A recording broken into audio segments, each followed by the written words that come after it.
Hi everyone, and welcome to this lecture on micronutrients. I'm just going to go through some initial information about our vitamins and minerals.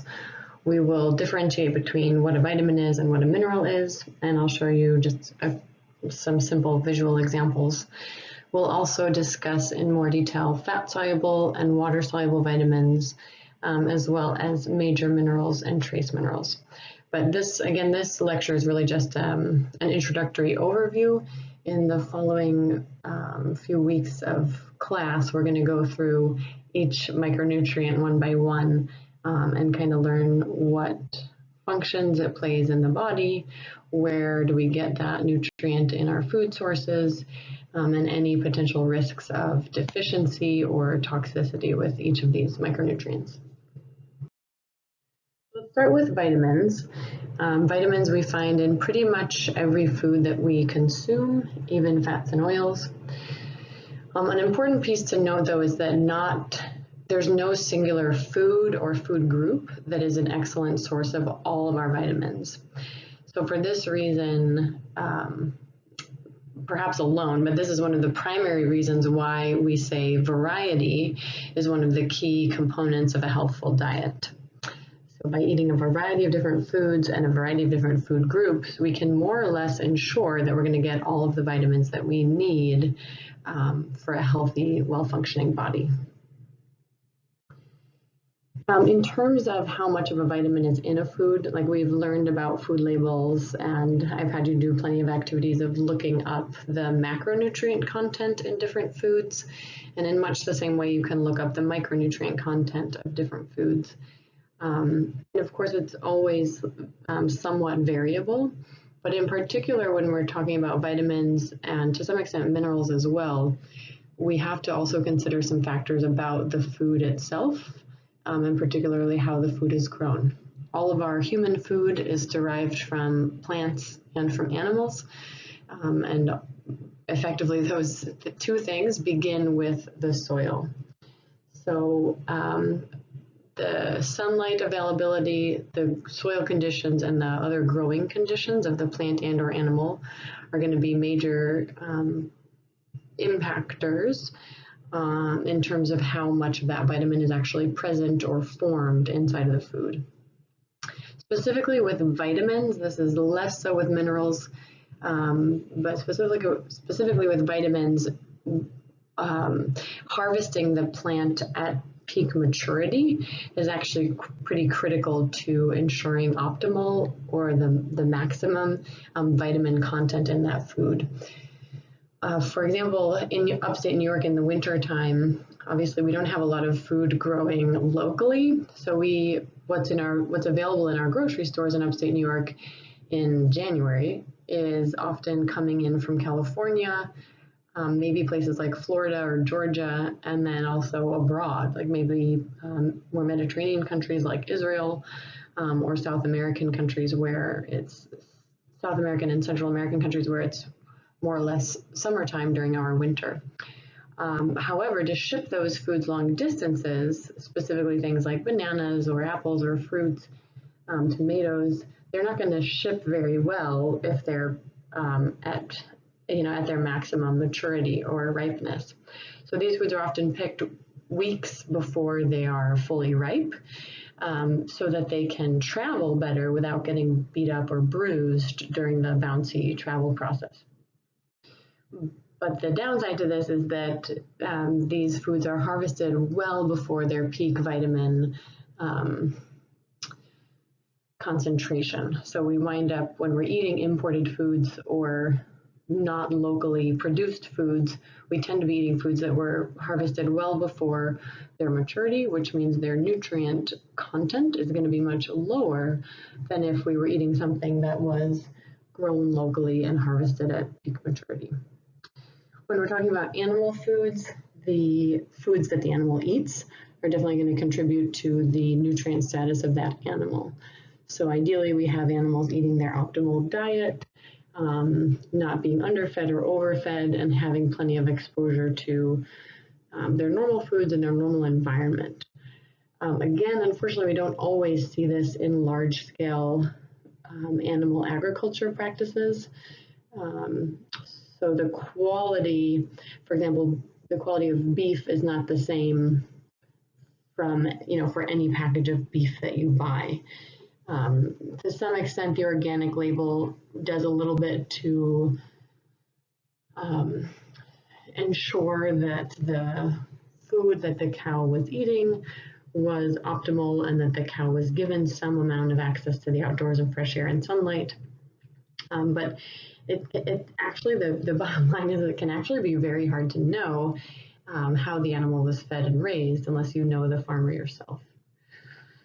Lastly, packaging, storage, and processing. So after a food is harvested, light exposure and air exposure can change the vitamin status. So it can affect the chemical makeup of the vitamin and might make it actually less available to us when we eat it.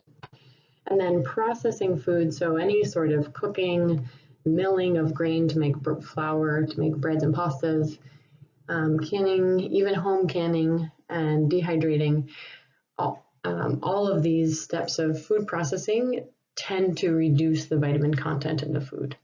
Now, that's not to say that if you only had access to canned or dried goods that they would be nutritionally devoid. It's not that much of a vitamin reduction, but something canned or dried or milled or even home cooked is likely to have a lower vitamin status than something, again, fresh off of the plant.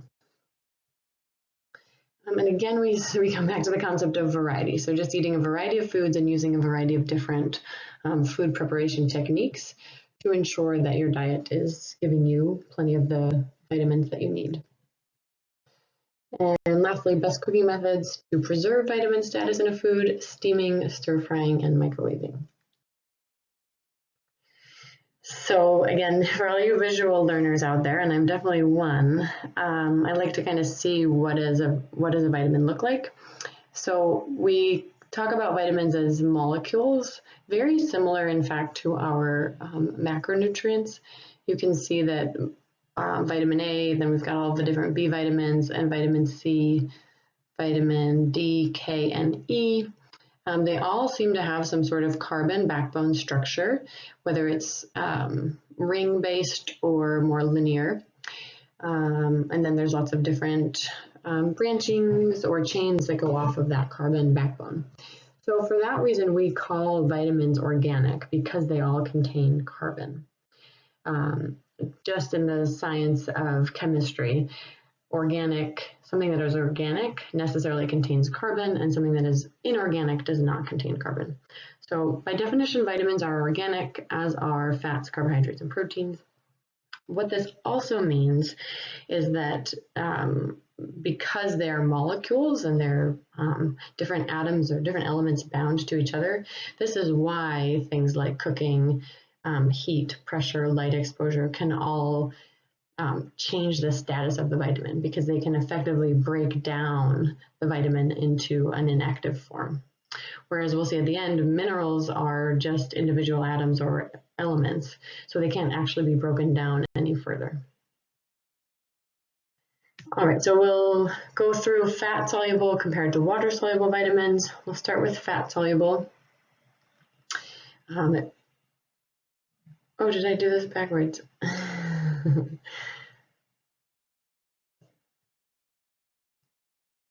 Okay, I have the words backwards, so I'm going to try to change that before I put this out for final publication. So on the left, we actually have water-soluble vitamins. They're soluble in water, and the only vitamins that are required by the human body that are water-soluble are the B vitamins and vitamin C. Because they're water-soluble, they can travel directly into the bloodstream from the lumen of the small intestine. And similarly, because they're water soluble, if we consume them in excess, the kidneys can filter them out and excrete them in the urine. But then again, for that reason, because we can excrete whatever we take in excess, these are vitamins that we should relatively be consuming every day. And maybe more accurately, every other day at the very least, because sometimes it is actually difficult to get all of the water-soluble vitamins that we need in a given day in the exact amounts that we need. So even every other day tends to be sufficient. So one exception is vitamin B12. We can actually store in the liver decent amounts of vitamin B12 for several years. So that's one that's not required to have on a daily or every other day basis. And water-soluble vitamins tend to be a little bit more delicate than fat-soluble, which means they can break down a bit more easily in cooking and food processing. And then on the right side, we have actually fat-soluble vitamins. So these are vitamins A, D, E, and K. And molecularly, these look a little bit more like the triglycerides and the fatty acid molecules that we looked like. And if you actually toggle back a couple slides, I'm not going to do that because I think it erases what I've recorded already. But if you toggle back to the visual depiction of the chemical structure of the vitamins, you'll see that A, D, E, and K actually look a little bit more like the fatty acid tail on the triglyceride, whereas vitamin B and C, the B vitamins and vitamin C have more of that concentric ring.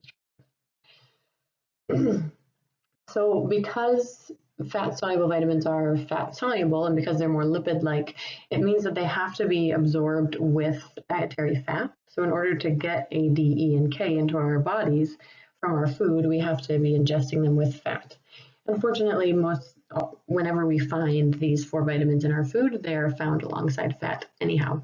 So as long as we're eating whole food, it's not really something we have to think too hard about. Again, because of their fat-soluble nature, these 4 vitamins will travel through the blood in the lipoprotein molecules and then eventually in the chylomicron remnants as the lipoprotein gets smaller and smaller. Because they're fat-soluble, we can actually store some, we don't really store excessive amounts, but we store moderate amounts of these 4 vitamins, A, D, E, and K, in the liver and the adipose tissue. And again, one exception here is vitamin K. We don't really tend to store much vitamin K. Again, because of the fat solubility and the ability to store the fat-soluble vitamins, we can wind up with excessive buildup, usually only via supplementation, almost never from food alone. And if we do have too much of any of these nutrients stored up, it can lead to toxicity. Particularly A and E would lead to toxic effects and can interfere with the immune system. And vitamin D actually can lead to like excessive hardening of the bones, and so painful limbs and painful bones. All right, just another term to be familiar with is this term provitamin. So this is a term given to the form of the vitamin in our food, and oftentimes it's in a slightly different form than the active form that we use in the body.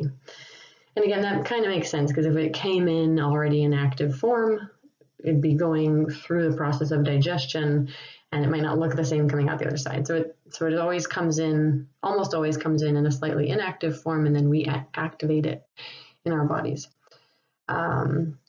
And a classic example of this is beta carotene found in carrots and butternut squash that gets converted into its active form, which is what we call vitamin A.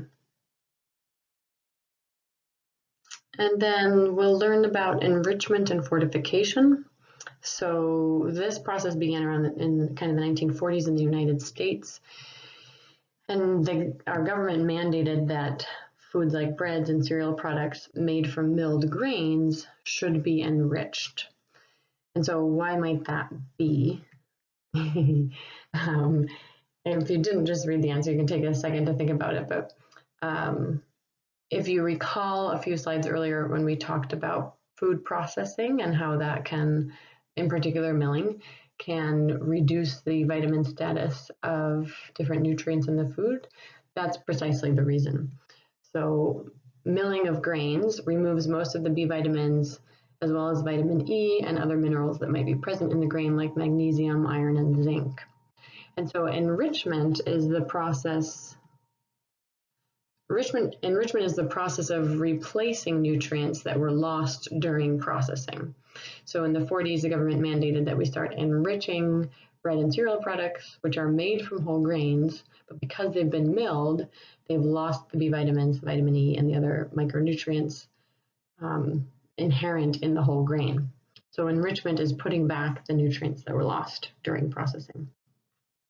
And then there's also a term called fortification, which is where extra nutrients are added to foods where they don't naturally exist. Classic examples of that are like vitamin D and vitamin A are now, like most milk products are now fortified with vitamin D and vitamin A. Iodized table salt is another example. And most breakfast cereals are fortified with a variety of different nutrients. You can actually, when you're reading ingredients lists, and we kind of, again, if you recall back to Unit 1, and you guys did the ingredient search activity for one of your discussions, a lot of you posted a vitamin that was added as an ingredient into the food that you had. So commonly there's like niacin or thiamine or riboflavin are added into a food, either as enrichment or as fortification.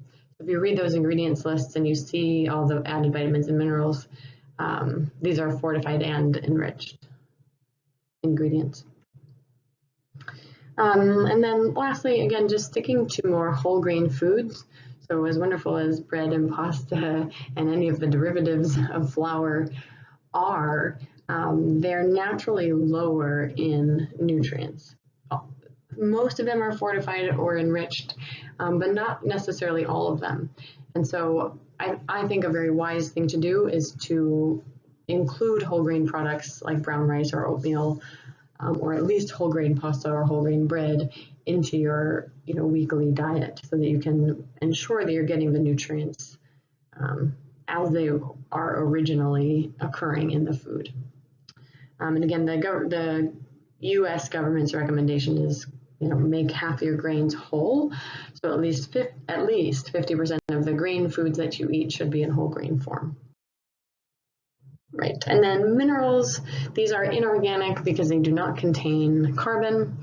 And again, they're just individual atoms or ions. Because of this, they're not changed during digestion.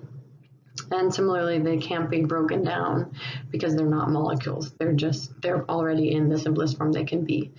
So heat, light, or acid-base differential won't bother them, won't destroy them. Then we have major minerals and trace minerals. Major are required by the body, required in the body at more than 100 milligrams per day, and trace minerals are required at less than 100 milligrams per day. All of the minerals that the body requires are definitely important and essential to overall health. And as you'll see in the coming lectures, we're going to go through each mineral individually. They play various functions, some of them structural, some of them functional.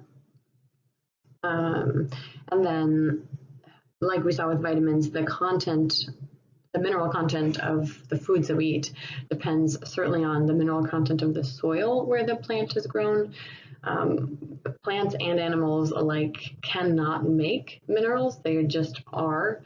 So if there isn't enough of a certain mineral in the soil where the plant is being grown, then whatever eats that plant isn't actually going to get enough of the mineral, whether that's an animal that we eat or whether that's us directly. And then again, picking fruits and vegetables at peak maturity or peak ripeness is another good way to ensure that you're getting the maximum amount of mineral possible in that food. And then lastly, I just want to introduce this term bioavailability.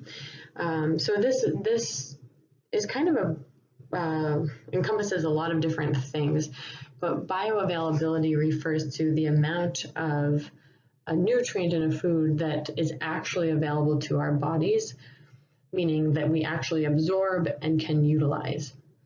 So particularly with minerals, our bodies will change the amount of mineral that we absorb at any given time, depending on the status of that mineral already in our bodies.